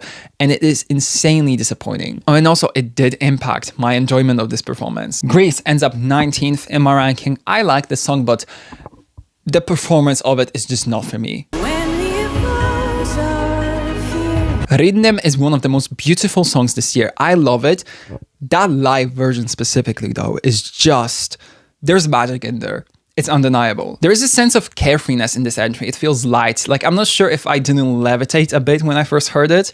I also think this being in the same semi-final as Luxembourg buried Eva's chances even more, because this is what Mother Nature needed to be, but it wasn't. The lyrics are beautiful, and I also love the little like wordplay that they have here, because there is a lyric in English that says "wish you," and it also is being repeated in Ukrainian because there is a phrase in Ukrainian that sounds exactly the same. I think that is such a neat trick. This performance actually gave me chills. It's simple, it isn't overdoing it.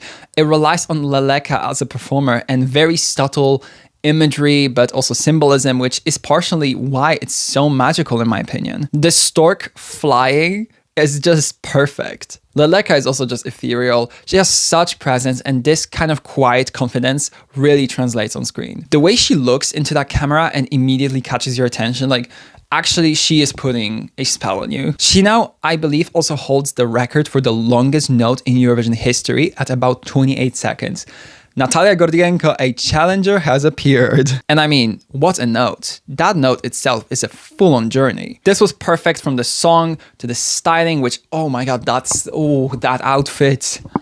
I love the styling in this performance. Ukraine can really do no wrong. They've been consistently sending entries that have so much artistic value, and that is why I just have to stan. Ukraine places 12th in my ranking. It was very, very close to being in the top 10, but honestly, like, I want to say from like the 14th place up, this is all like songs that I just absolutely adore, and Rhythm is definitely one of those.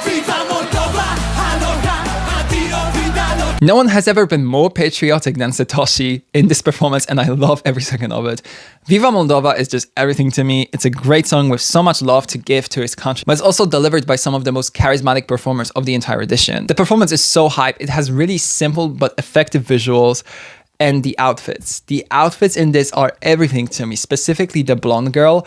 I don't remember her name, but her dress is stunning. Aliona Moon also getting another big dress moment was such a fun idea. Honestly, at this point, whenever she shows up at Eurovision, there has to be a big dress. But the most important part of Viva Moldova to me is its message. It's such a beautiful tribute to the country of Moldova, done in a way that makes you feel patriotic towards this country, regardless of where you are from. The amount of comments I was seeing, specifically during Eurovision week, when people were saying like, this song makes me proud to be Moldovan, but I'm from this country. Like, everybody was feeling the love. It's a display of culture, yes, but most importantly, it's a display of passion and appreciation. Everything about this I just love. There's nothing you could possibly hate about this, I think.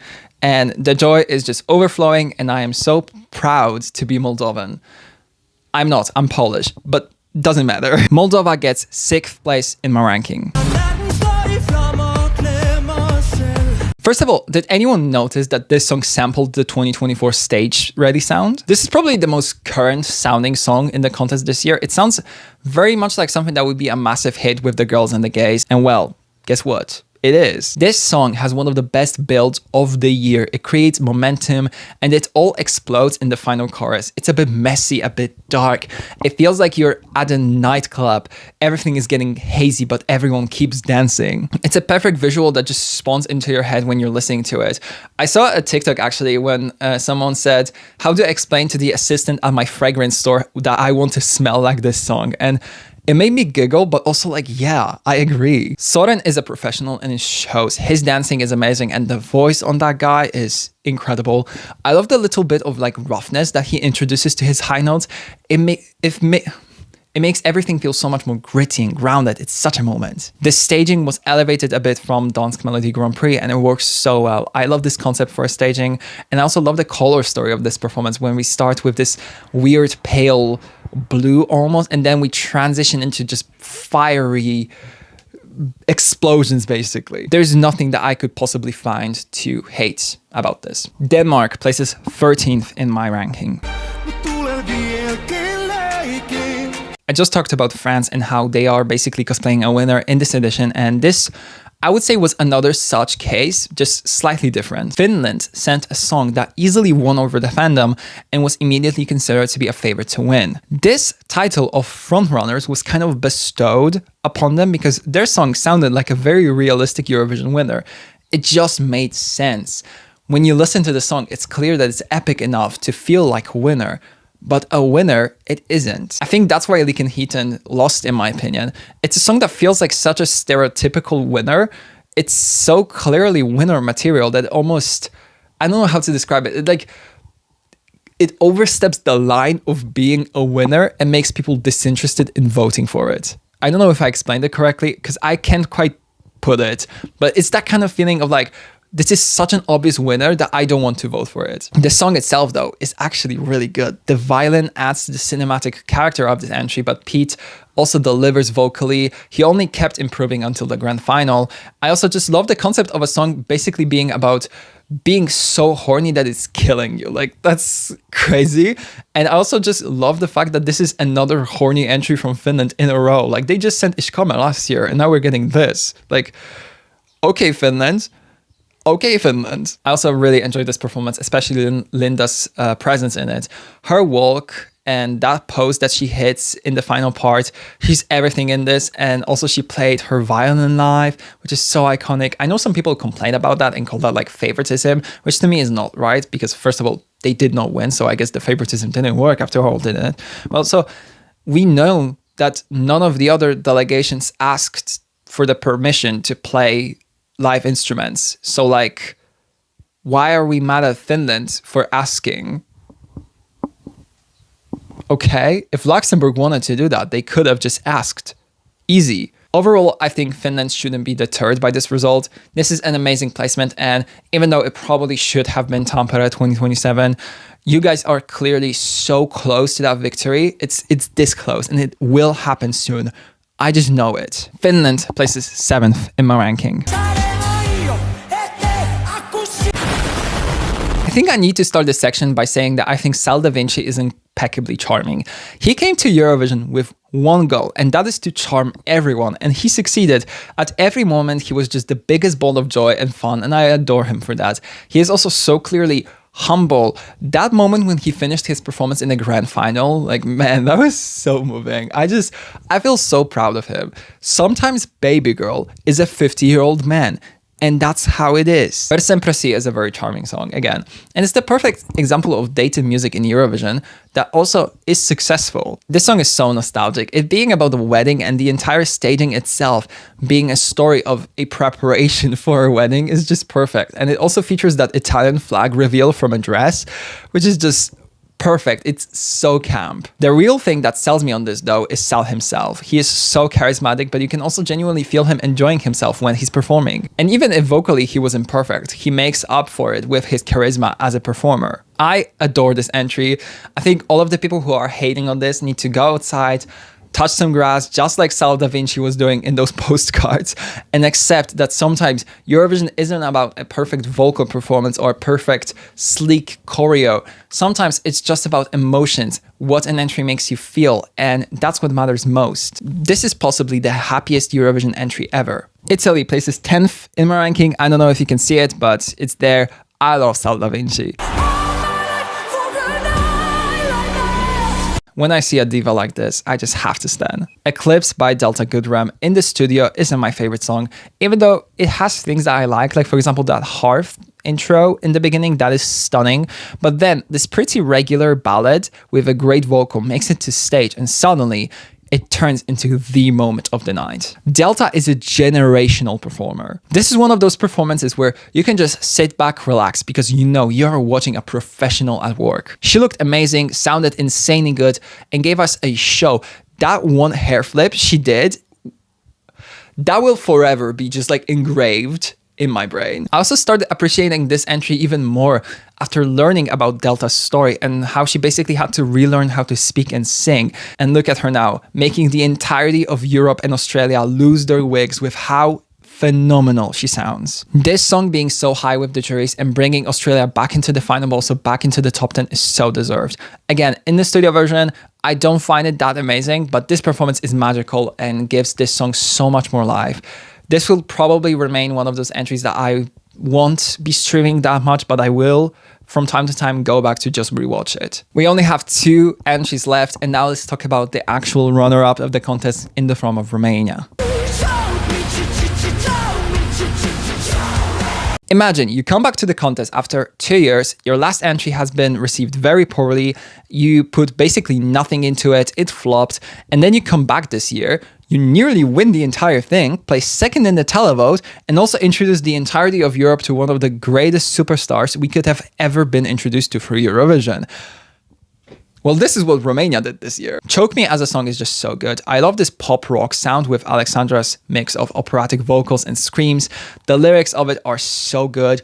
The song in the studio is incredible already, but then she took it and ran with it because that stage performance is easily amongst the best of the year. I love everything about the staging. The cables or like chains that are lighting up, the person in white, the visuals. This feels like a futuristic, almost like cyberpunk kind of world. And the styling in this performance is also perfect. Incredible outfits, specifically Alexandra's outfit. I think, not to be controversial, I think it actually might be my favorite outfit of the entire edition. This performance does a great job of conveying the message of the song. The visuals are peak, but my favorite part of it is obviously Alexandra herself. Her presence is incredible. Specifically, what she does with her eyes really works for me. I love her facial expressions in this. She sounds incredible. The choreo she was given also just, ooh, that choreo is so good. Honestly, I'm so happy that Romania got to have this moment. Welcome back, Prime Era Romania. I am ready to travel to Bucharest next year. Well, not next year, but in 2 years, I'm sure. Romania places third in my ranking, and with that, we can move on to the winner of the edition, which was, of course, Dara with Bangaranga for Bulgaria. It's great to have a new shock winner, especially from a country that has never won before. Bulgaria was a winner with Dara and Bangaranga, as I just mentioned, and I'm so happy about it, honestly. We were finally getting a Balkan winner after I think more than 15 years, because the last time we were in the Balkans, that was Serbia, and that was 2009, I think, or 2008. I don't remember the date now, but it's been ages. And I mean, just look at how this win was received in Bulgaria. I mean, the last 2 wins for Switzerland and Austria seem to have just been met with, okay, cool, moving on. Meanwhile, Bulgarians are celebrating. They're this close to making Dar their new president. And I am so happy for them. But let's first talk about how this entry actually won. Bangaranga is a great song, but it's also very repetitive. You can lose yourself in it, and if you do, it's difficult to tell in which part of the song you actually are, because that chorus is repeated 3 times and it doesn't change a single bit. That performance at the national final was also cute, but it was giving 18th place in the final at best. It was okay. But then Dara and the delegation got to work, and they created something that turned this nice girl bob into an actual winner. This is the best staging we have ever seen for a girl bob. It is exactly what the song needed. Slightly unhinged, trippy, ending with an absolute party. The choreography is one of the best choreographies in recent memory. It really accentuates how chaotic this song really is. Every creative decision, from the outfits to the lights under the chains to the color of the floor to the slight revamp of the song, it all lends itself into this performance perfectly. That revamp, by the way, also gave this some build-up and more drama that is often, very, very much appreciated at Eurovision. And I mean, Dara was phenomenal in this. She sounded very good. Most importantly, though, she sold this song with her face. Her facial expressions were so good. She was fully committed, not afraid to look a bit crazy in places, but most importantly, she was prepared to change lives with this performance. And also, her give-up performance after she won shows just how much of a professional she is. She could have just walked up to that stage singing, but she whipped out an entire production, improvised all of the chairs and how she was going to walk down the stairs, where they were going to dance.